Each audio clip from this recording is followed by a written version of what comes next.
ओम नमो भगवते वासुदेवाय नमः।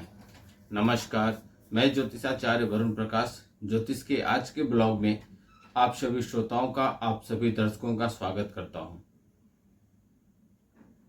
जीवन में उतार चढ़ाव, समस्याएं, मन वांछित चीज़ों का न मिल पाना, लोगों का हमसे दूर हटना, लोगों का हमारे साथ अच्छा व्यवहार न होना, समाज में तरक्की न मिल पाना, धन की स्थिति अच्छी नहीं होना, धन की आवक की व्यवस्था अच्छी नहीं होना, बेरोजगार होना, कुछ व्यापार नहीं चल पाना, किसी के माध्यम से धन नहीं मिल पाना, जमीन खरीदा फंस गया, अनेक तरह की समस्याएं होती हैं। सिर्फ इतनी नहीं, न जाने कितनी समस्याएं, ये तो मैं कुछ उंगलियों पे गिन लिया।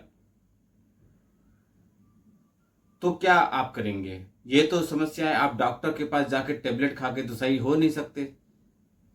तो आप ज्योतिष के पास जाइए। ज्योतिषाचार्य जो भी रहेंगे, अगर वो अच्छे हैं, बहुत कई सालों का अनुभव है, बहुत अच्छे समाज में अच्छा उपचार देते हैं, प्रिडिक्शन अच्छा करते हैं, तो उनके पास जाइए।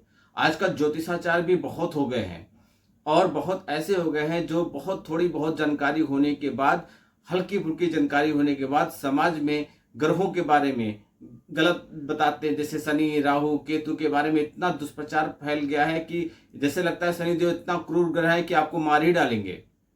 ऐसा नहीं है, शनिदेव इतने भी क्रूर ग्रह नहीं है, वो न्याय के देवता हैं। ईमानदारी से काम कीजिए, ईमानदारी से आगे बढ़िए। बहुत ऐसे उपाय हैं जो उनको भी खुश किए जा सकते हैं।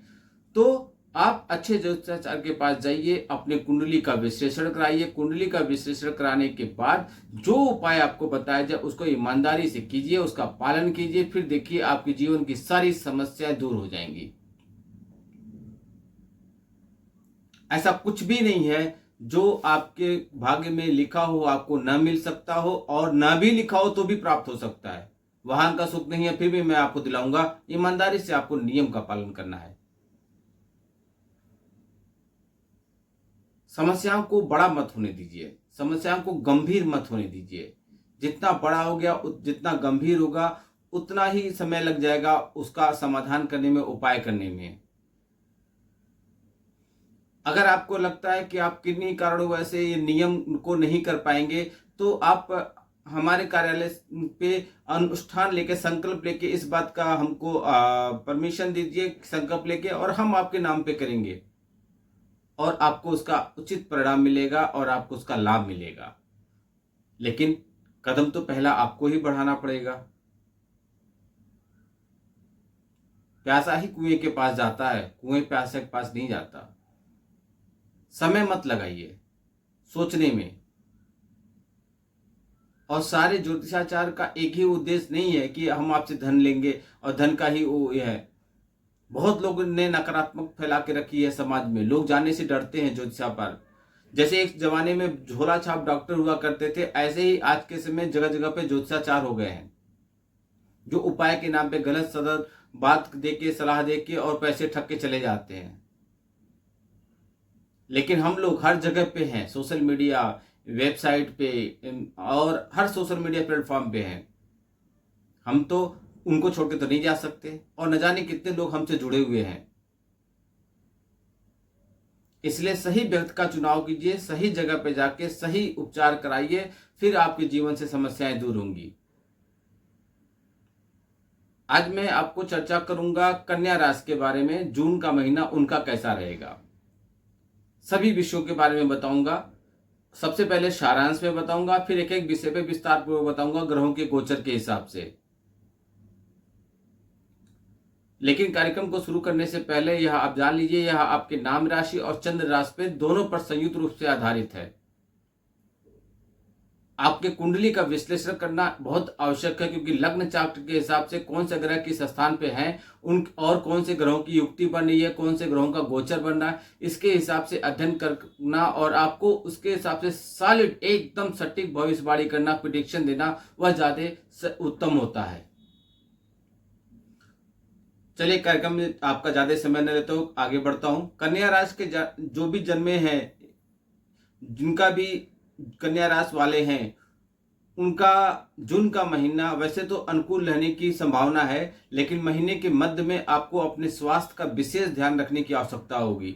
क्योंकि स्वास्थ्य संबंधी समस्याएं आपको परेशान कर सकती है। आपकी कोई सर्जरी हो सकती है अथवा आपको किसी प्रकार की दुर्घटना या चोट लगने की समस्या भी हो सकती है। इसलिए अपने स्वास्थ्य का ध्यान रखिए, बेवजह की यात्रा करने से बचिए। इससे अनावश्यक आपके खर्चे भी कम होंगे और आपकी परेशानियां भी नहीं होंगी। ससुराल पक्ष से कहासुनी हो सकती है, वैवाहिक जीवन में तनाव बढ़ सकता है और जीवन साथी से गलतफहमियां बढ़ने की संभावना है। उनसे किसी भी प्रकार का झगड़ा करने से आप बचिए। विरोधियों पर आप भारी पड़ेंगे और कोई मामला कोर्ट कचहरी में विचाराधीन है तो उसका फैसला आपके पक्ष में आ सकता है। प्रेम संबंधों में प्रगाढ़ता बढ़ेगी। अपने रिश्तों को लेकर बहुत ज्यादा सजग रहिए और अपने प्रीतम के लिए कुछ आप करते रहिए, उनको गिफ्ट वगैरह देते रहिए। कैरियर में कुछ नए अवसर आपके सामने आ सकते हैं। नौकरी बदलने का अवसर भी प्राप्त हो सकता है। व्यापार कर रहे जातकों को लंबी यात्रा से व्यापार में लाभ मिलेगा। आर्थिक मामले ठीक ठाक रहेंगे। व्यर्थ की यात्रा करने से आप बचिए क्योंकि इससे शारीरिक थकान और धन का अपव्यय भी होगा। अपने ऊपर भरोसा रखिए और किसी भी हालत में खुद को कमजोर न समझिए। बृहस्पति महाराज अपनी अस्त अवस्था से 3 जून को उदय अवस्था में आ जाएंगे, तब आपको व्यापार में विशेष लाभ मिलेगा। यह महीना आपका विदेश जाने का सपना अगर आप प्लान किए तो सच हो सकता है और आपको विदेश जाने में कामयाबी मिल सकती है। अपनी तरह से पूरी तैयारी रखिए। यदि आपने पहले से ही वीजा के लिए आवेदन किया हुआ है और विदेश जाने की तैयारी आप चालू कर चुके हैं तो आपको वीजा प्राप्त हो सकता है। आपके चेहरे पर खुशी आ सकती है। धार्मिक स्थलों और खूबसूरत जगहों के दर्शन करने और घूमने का आपको मौका मिलेगा। ये था सारांश में। अब एक एक चीज को बात समझिए कि क्यों ऐसा होगा। कार्यक्षेत्र के हिसाब से पहले मैं चर्चा करूंगा। तो करियर के दृष्टिकोण से यह महीना ठीक ठाक रहने की संभावना है। 10वें भाव के स्वामी बुध महाराज 9वें भाव में रहेंगे। इससे आपको अपने काम को और ज्यादा बेहतर तरीके से करने पर ध्यान देना होगा ताकि आप अपने आप को सिद्ध कर सकें।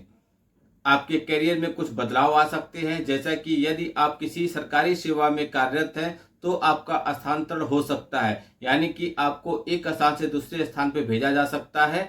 इस दौरान विभाग में परिवर्तन होने के योग भी बन रहा है। विशेषकर वर्ष के पूर्वार्ध में 14 जून तक ऐसे होने की संभावना रहेगी। इसके बाद बुध ग्रह आपके 10वें भाव में अपने ही राशि में प्रवेश करेंगे, जिससे नौकरी में आपकी स्थिति प्रबल हो जाएगी। आप बहुत मेहनत और हाजिर जवाबी से अपना काम करेंगे। आपका विश्वास जो आपके अंदर कूट कूट के भरा है वह स्पष्ट रूप से दिखाई देगा। 15 जून को सूर्य मिथुन राशि में 10वें भाव में प्रवेश करेंगे तो आपको सरकारी नौकरी मिलने का योग बनेगा, यदि आप उसके क्राइटेरिया, एज के क्राइटेरिया में हैं। यदि आप पहले से ही सरकारी नौकरी में हैं तो आपको पदभार आपका बढ़ेगा। व्यापार करने वाले जातकों की बात करें तो 7वें भाव में राहु महाराज पूरे महीने विराजमान रहेंगे, जिससे आपकी बुद्धि बहुत तेज चलेगी। आप ऐसे निर्णय लेंगे जो लोगों को आसानी से समझ में ही नहीं आएगा। हालांकि वह आपके पक्ष में जाएगा क्योंकि 7वें भाव के स्वामी देवगुरु बृहस्पति 9वें भाव में विराजमान रहेंगे और 3 तारीख को अपनी उदय अवस्था में आ जाएंगे, जिससे व्यवसाय की यात्राएं आपकी सफल और मार्गी होंगी। आपको व्यापार में अच्छी उन्नति होगी। व्यापार बहुत तेजी से उन्नत करेगा और आपको सफलता प्रदान करेगा। आपकी परियोजनाएं जो भी प्लान किए हैं वो पूरी होंगी और जो अटका हुआ काम है वो भी पूरे होंगे, जिससे आपका व्यापार चल निकलेगा। पैसे के मामले में तो आर्थिक स्थिति से देखा जाए तो यह महीना आर्थिक रूप से कन्या आपके लिए जो है जून का महीना मध्यम रहने की संभावना है। सर्वप्रथम 6ठे भाव में शनि महाराज विराजमान रहेंगे, जो वहां से आपके द्वादश भाव को पूरी दृष्टि से देखेंगे। इससे आपके खर्चे में बढ़ोतरी होगी। आप किसी विशेष कार्य के लिए बैंक से लोन भी ले सकते हैं या किसी से उधार ले सकते हैं। इस दौरान कर्ज बढ़ने के योग बन सकते हैं। आपको हिसाब किताब लगाकर यह ध्यान देना चाहिए कि कितना कर्ज लेना है। आपके लिए कितना जरूरत है उतना ही आप लीजिएगा। कहीं ऐसा ना हो जाए कि जरूरत से ज्यादा कर्ज लेने के बाद आप उसे चुका पाने में परेशान हो। अच्छी बात यह रहेगी कि पूर्व में लिया हुआ कोई भी कर्ज चुकाने के लिए आपको कोशिश करते हुए आप दिखाई देंगे। 9वें भाव में 4 ग्रहों का समावेश आपको आर्थिक स्थिति को सुधारने में अहम भूमिका निभा सकता है। 8वें भाव में उपस्थित होकर मंगल महाराज आपको गुप्त आय प्रदान कर सकते हैं और अप्रत्याशित रूप से आर्थिक लाभ होने के योग बने हैं। वैसे आपकी आर्थिक स्थिति में सुधार हो सकता है, लेकिन शनि और मंगल के ही कारण आपको शेयर बाजार में निवेश करने से पहले 100 बार सोच लेना चाहिए। नहीं तो लाभ के स्थान पर हानि होने के योग बन रहा है। आपकी सावधानी ही आपको बचा सकती है। इस महीने यात्राओं पे अधिक धन व्यय होने का योग है आपका। स्वास्थ्य के दृष्टिकोण से मैं अगर बात करूं तो जून का महीना कुछ कमजोर रहने की संभावना दिखाई दे रहा है, इसलिए आपको सावधानी से काम लेना होगा।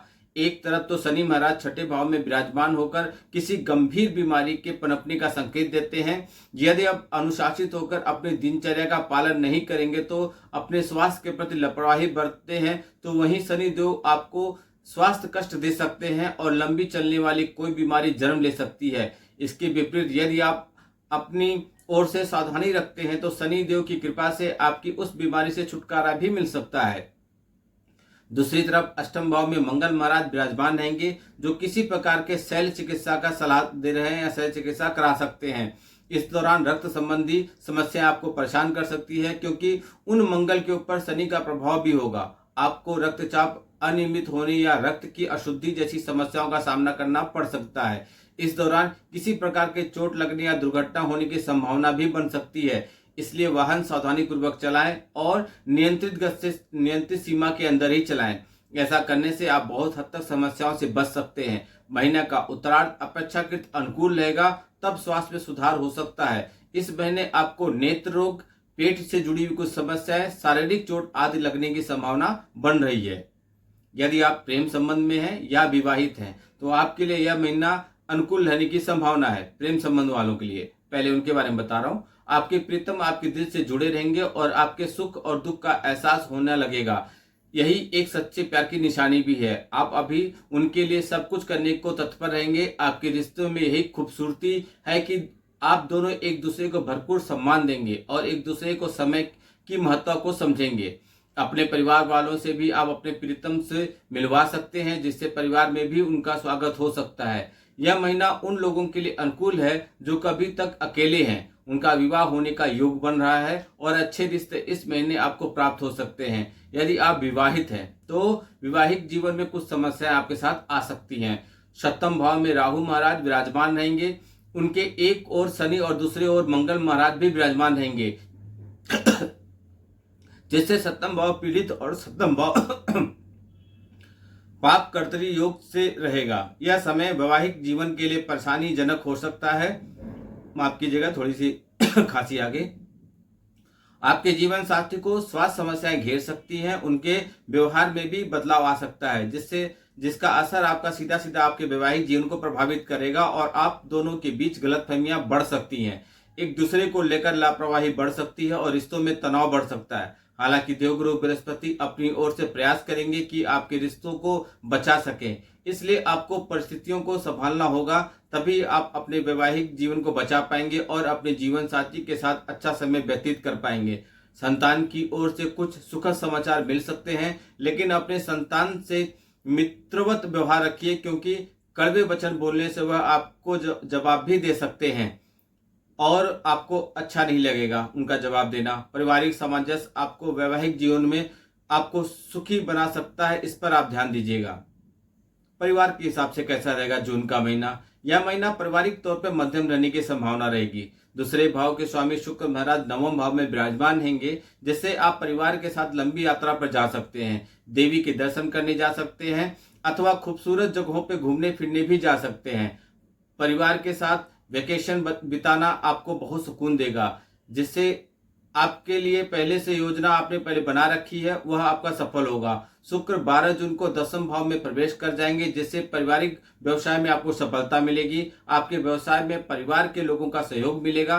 चतुर्थ भाव के स्वामी देवगुरु बृहस्पति नवम भाव में रहेंगे, जिससे व्यवसायिक कार्यों से परिवार की आमदनी बढ़ेगी और आपकी संपत्ति प्राप्त होने के रास्ते खुलेंगे।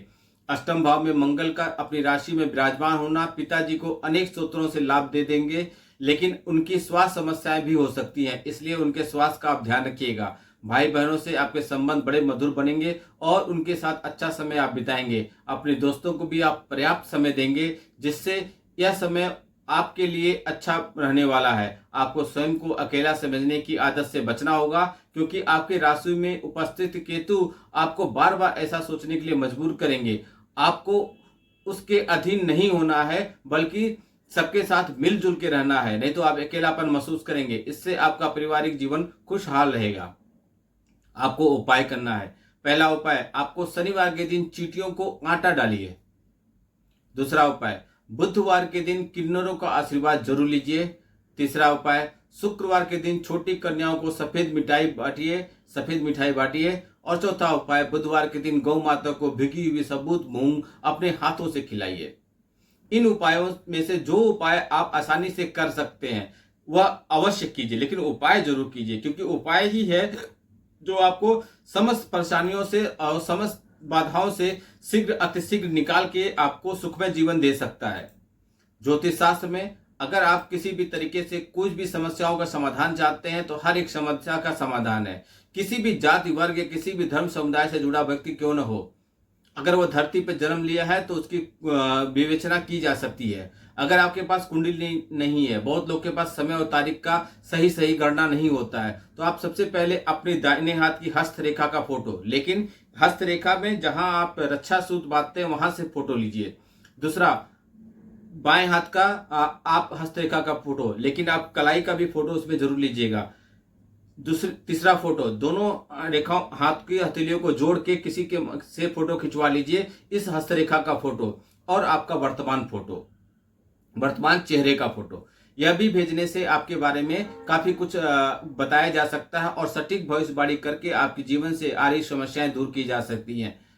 आप वीडियो को लगातार देखिए और अधिक से अधिक लोग भी इसका लाभ उठा सके, इसलिए शेयर भी प्रचुर मात्रा में कीजिए। लाइक बटन दबाइए। आप लाइक बटन नहीं दबा रहे, इसलिए फेसबुक वगैरह सोशल मीडिया पे वीडियो प्रमोट जल्दी नहीं होती है।